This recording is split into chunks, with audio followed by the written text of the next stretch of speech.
ರಾಜ್ಯದಲ್ಲಿ ಗ್ರಾಮ ಪಂಚಾಯಿತಿ ತಾಲೂಕು ಹಾಗೂ ಜಿಲ್ಲಾ ಪಂಚಾಯತ್ಗಳಿಗೆ ನಿಗದಿತ ಕಾಲಮಿತಿಯೊಳಗೆ ಚುನಾವಣೆ ನಡೆಸುವ ಉದ್ದೇಶದಿಂದ ವಿಶೇಷ ಕಾನೂನು ಜಾರಿಗೆ ತರಬೇಕು ಅಂತ ವಿಧಾನ ಪರಿಷತ್ ಮಾಜಿ ಮುಖ್ಯ ಸಚೇತಕ ಮಹಾಂತೇಶ್ ಕವಟಗಿಮಠ ಅವರು ರಾಜ್ಯ ಸರ್ಕಾರವನ್ನ ಒತ್ತಾಯಿಸಿದ್ದಾರೆ.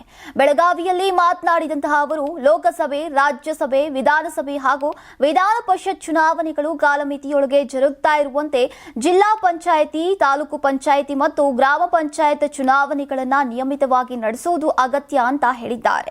ರಾಜ್ಯದಲ್ಲಿ 31 ಜಿಲ್ಲೆಗಳ 1130 ಜಿಲ್ಲಾ ಪಂಚಾಯತ್ ಕ್ಷೇತ್ರಗಳು ಮತ್ತು 239 ತಾಲೂಕುಗಳ 3671 ತಾಲೂಕು ಪಂಚಾಯತ್ ಕ್ಷೇತ್ರಗಳ ಅಂತಿಮ ಮೀಸಲಾತಿ ಪಟ್ಟಿ ಇನ್ನೂ ಸಲ್ಲಿಸದೇ ಇರೋದ್ರಿಂದ ಜಿಲ್ಲಾ ಪಂಚಾಯತ್, ತಾಲೂಕು ಪಂಚಾಯತ್ ಕ್ಷೇತ್ರಗಳ ಪುನರ್ ವಿಂಗಡಣೆ ಹಾಗೂ ಮೀಸಲಾತಿ ಪ್ರಕ್ರಿಯೆ ವಿಳಂಬವಾಗ್ತಾ ಇದೆ ಅಂತ ಅವರು ಆರೋಪಿಸಿದ್ದಾರೆ.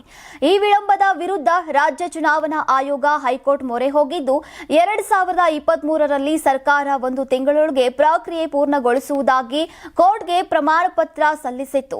ಆದರೆ ಇದುವರೆಗೂ ಯಾವುದೇ ಸ್ಪಷ್ಟ ಪ್ರಗತಿ ಕಾಣಿಸದೇ ಇರುವುದು ಸರ್ಕಾರದ ನಿರ್ಲಕ್ಷ್ಯಕ್ಕೆ ಉದಾಹರಣೆ ಅಂತ ಮಹಾಂತೇಶ್ ಕವಟಗಿಮಠ ಅವರು ಟೀಕಿಸಿದ್ದಾರೆ. ಸ್ಥಳೀಯ ಸಂಸ್ಥೆಗಳ ಚುನಾವಣೆಗಳು ಪ್ರಜಾಪ್ರಭುತ್ವದ ಮೂಲವಾಗಿದ್ದು ಅವುಗಳನ್ನ ನಿರಂತರವಾಗಿ ಮುಂದೂಡುವುದು ಸರಿಯಾದ ಕ್ರಮವಲ್ಲ. ಆದ್ದರಿಂದ ಜಿಲ್ಲಾ ಪಂಚಾಯತ್, ತಾಲೂಕು ಪಂಚಾಯತ್ ಹಾಗೂ ಗ್ರಾಮ ಪಂಚಾಯತ್ ಚುನಾವಣೆಗಳಿಗೆ ಈಗ ಕಾಲಮಿತಿಯನ್ನ ನಿಗದಿಪಡಿಸುವಂತೆ ವಿಶೇಷ ಕಾನೂನು ಜಾರಿಗೊಳಿಸಬೇಕು ಅಂತ ಆಗ್ರಹಿಸಿದ್ದಾರೆ. ಯಾರಾಗ್ತಾರೆ ಎಂಎಲ್ಎ ಅಭ್ಯರ್ಥಿ 2028 ಶೀಘ್ರದಲ್ಲೇ. ಪ್ರತಿದಿನ ಒಂದೊಂದು ಕ್ಷೇತ್ರದ ಟಿಕೆಟ್ ಆಕಾಂಕ್ಷಿಗಳ ಸಂಪೂರ್ಣ ಮಾಹಿತಿ ಪೊಲಿಟಿಕಲ್ ಜರ್ನಲಿಸ್ಟ್ ಕೆಎಂ ಶಿವಕುಮಾರ್ ಅವರಿಂದ. ಕರ್ನಾಟಕದ ನಂಬರ್ 1 ಡಿಜಿಟಲ್ ಮೀಡಿಯಾ ನಿಮ್ಮ ನೆಚ್ಚಿನ ಕರ್ನಾಟಕ ಟಿವಿಯಲ್ಲಿ ಮಾತ್ರ.